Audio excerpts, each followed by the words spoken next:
Right guys, this is Smoky Sue.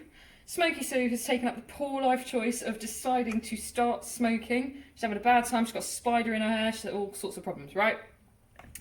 Now this is how Smoky Sue is going to work. Smoky Sue, this is going to be her lungs that we are going to pump, and she is going to be smoking this cigarette. This is a real cigarette, and we're going to have a little look and collect whatever nasties come out of that cigarette down in this test tube here in the bottom. So, let's light her up. Nope. Right, she's gonna, oh god. That's it. Are we light? We're light, okay. So, as Smoky Sue is smoking this cigarette, first of all, smells horrible. Really, really horrible. And you can see, if I just move this very quickly, you can see there's smoke being drawn in from the cigarette.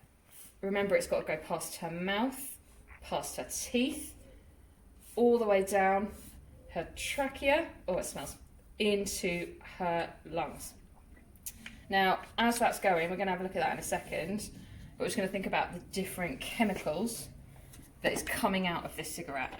Firstly, we have got tar. Now, tar is sticky, it's black, and it's really, really sticky. So what it does is it collects in the lungs, it irritates and narrows airways, and it can cause cancer as well. Right, she's finished that one. How are we looking? How are we looking? So, right, just even after that one cigarette, this tube has gotten a bit yellow, got a bit yellowy there, it's gotten a little bit stained, and we're going to have a look at that cotton wool in a minute. But remember, this is just one cigarette, so in fact what we're going to have a little look at is this cotton wool. Oh, let's take that out, is that going to be hot? Right, we're good. Right, after just one cigarette, there is already a build-up there of this yellowy chemical that's sitting on that cotton wool just after one. And it smells in here quite bad. Other chemicals that are going to be coming out of that cigarette is, I'm sure you guys have all heard of nicotine. Now, nicotine is what actually makes you addicted to cigarettes. It's a really, really addictive chemical. It's also a stimulant. It makes your heart beat faster. And what it does is it narrows blood vessels, so it makes it much harder for blood to get through. And the other one that's really nasty is carbon monoxide. Now, you might have heard about carbon monoxide if we were talking about like the atmosphere and pollution, but you get it in cigarettes as well. It's poisonous, and what carbon monoxide does is it really, really binds, and it wants to bind to your red blood cells. But your red blood cells have got an important job. They're meant to be carrying oxygen around your body, but what carbon monoxide does is it sticks to red blood cells instead. So they cannot carry that oxygen around your body. They're too busy carrying carbon monoxide, so you do not have all that oxygen going around your body. We talked about tar and nicotine, and carbon monoxide will do this as well.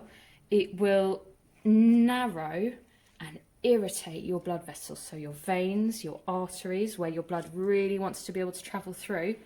What happens is you get these things here called plaques, and when they are irritated, these horrible hard yellow plaques build up, and it stops those blood vessels from, it stops those blood cells from getting through the blood vessels. And here are some of the horrible side effects you can get from smoking. This is the mouth of someone who is a smoker, and you can see the teeth are yellowed. There's a lot of gum disease going on here. The gums should not be that pink and raw, but all the smoking, all the chemicals passing through this person's mouth all the time has made the teeth go yellow. Their gums are red and raw and probably diseased, and I'm going to guess that this person probably wouldn't have very nice breath either. Right, now this delightful jar is what is called Clem's Phlegm. Now this jar here, and you can see how big it is, this jar contains the amount of phlegm a smoker with COPD would cough up in about 2 weeks. Now, COPD stands for chronic obstructive pulmonary disease. Now, chronic means something that isn't going away, it's there for a long, long time. Obstructive means something's blocked, and pulmonary is anything to do with the lungs. So this person has blockages in their airways and it's causing all of this phlegm. And what happens to a smoker is that when they lie down to sleep at night, all that phlegm sits and collects in their lungs. Then when they get up in the morning, it's all got to move, and they've got to cough all of that up in the morning and throughout the day. And that is just disgusting. If you can have a look, nice look at all that phlegm there.